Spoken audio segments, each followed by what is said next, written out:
ஞான ஒளி YouTube channel நேயர்கள் அனைவருக்கும் வணக்கம். இந்த பதிவில் இந்த வார ராசி பலன் காணலாம். 11/7/2026 முதல் 18/7/2026 வரை, அதாவது சனிக்கிழமை முதல் சனிக்கிழமை வரை கோச்சார கிரகங்களின் நட்சத்திர பாதசாரங்களை முதலில் காணலாம். சூரிய பகவான் புனர்பூச நட்சத்திரம் 2, 3, 4 பாதம் என்று முன்னோக்கி செல்கிறார். அதாவது மிதுன ராசியிலிருந்து கடகராசிக்கு வருகிறார். சந்திர பகவான் கிருத்திகை நட்சத்திரம் முதல் பூர நட்சத்திரம் கடக்கும் வரை, அதாவது சந்திர மங்கள யோகம், அமாவாசை யோகம், குருச்சந்திர யோகம் என்று சந்திர பகவான் இந்த வாரத்தை சுப கிரகங்களை கடக்கிறார். செவ்வாய் பகவான் ரோகிணி நட்சத்திரம் 2, 3, 4 பாதத்தை சஞ்சாரம் செய்கிறார்.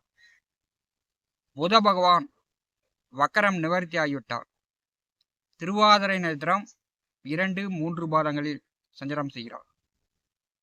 குரு பகவான் மேற்கே அஸ்தங்கம் 3ஆம் பாதத்தில் சஞ்சாரம் செய்கிறார்.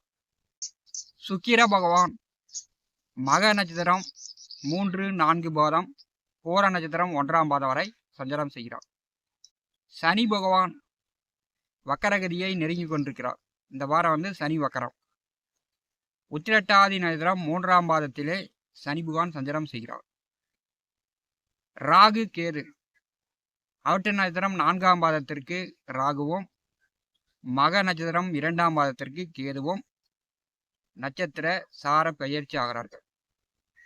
பார்த்தீங்கன்னா நம்முடைய சேனலில் ராகு கேது நட்சத்திர சார பெயர்ச்சி பலன் 12 ராசிக்கும் பதிவிட்டுள்ளோம். பார்க்காதவர்கள் பார்த்து பயன்பெறுங்க. 13/7/2026 திங்கட்கிழமை மாலை 6:56 அமாவாசை ஆரம்பித்து, செவ்வாய்க்கிழமை மாலை 4:31 அமாவாசை முடிகிறது.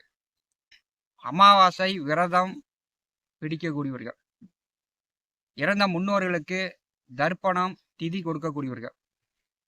பார்த்தீங்கன்னா செவ்வாய்க்கிழமை காலை முதல் மாலை 4:31 வரை நீங்கள் பயன்படுத்தி கொள்ளலாம்.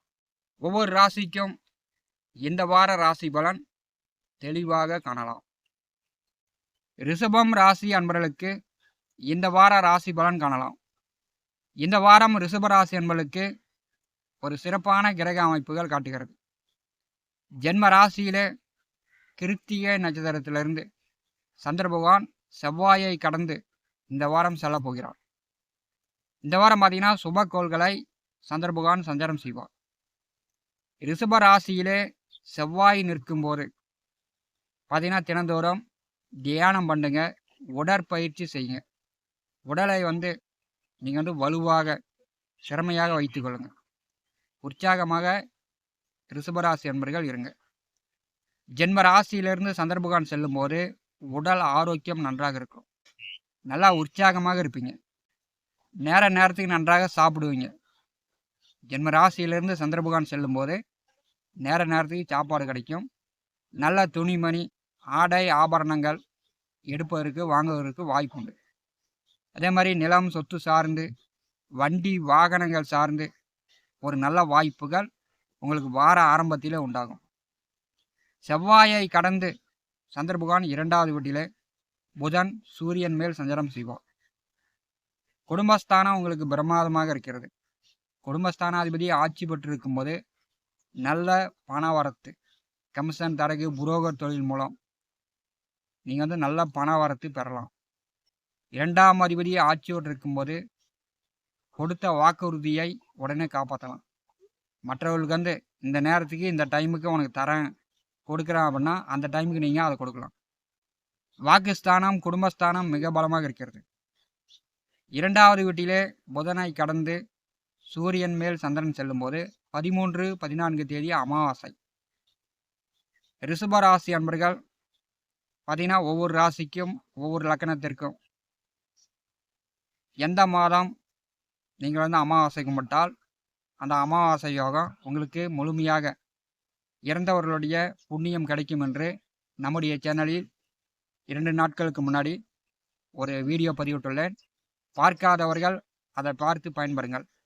குடும்பஸ்தானத்திலே 2வது வீட்டிலே அமாவாசை யோகம் நிகழும்போது 13, 14 தேதிகளில் திஷ்டி பூசணிக்கா ஒரு எலுமிச்சம்பழம் உங்களையும் உங்கள் குடும்ப நபர்களையும் உங்கள் வீட்டையும் 3 சுற்று சுற்றி முச்சந்தியில் போய் உடைங்க. உங்களுக்கு ஏற்பட்ட திஷ்டிகள் கழியும். அதே மாதிரி செய்வன மந்திரம், இந்திரம், பேய் பிசாசு, அமானுஷ்யம் சார்ந்த பயம் பதற்றம் இருந்துச்சுன்னா உங்களுக்கு 2வது வீட்டிலே அமாவாசை யோகத்தில் சந்திரன் செல்லும்போது அந்த பிரச்சனை பயம் பதற்றம்லாம் நிவர்த்தி ஆகும். 3ஆம் அதிபதி அமாவாசை யோகத்தில் இருள் சூழ்ந்து செல்லும்போது அமாவாசை அன்று பார்த்தீங்கன்னா 12-1 மணிக்குள் அமாவாசை விரதம் பிடிக்கக்கூடியவர்கள் நேரமாக சாமி கும்பிட்டு விரதத்தை முடித்து கொள்ளுங்கள். அன்று புதிய முயற்சிகள் நீங்கள் தவிர்ப்பது நல்லது. சூரியனை கடந்து ரிஷபராசிக்கு 3வது வீட்டிலே சந்திர பகவான் ஆட்சி பெறுவார். 3வது வீட்டிலே குரு அமர்ந்திருக்கிறார். குரு மேற்கே அஸ்தமனம்.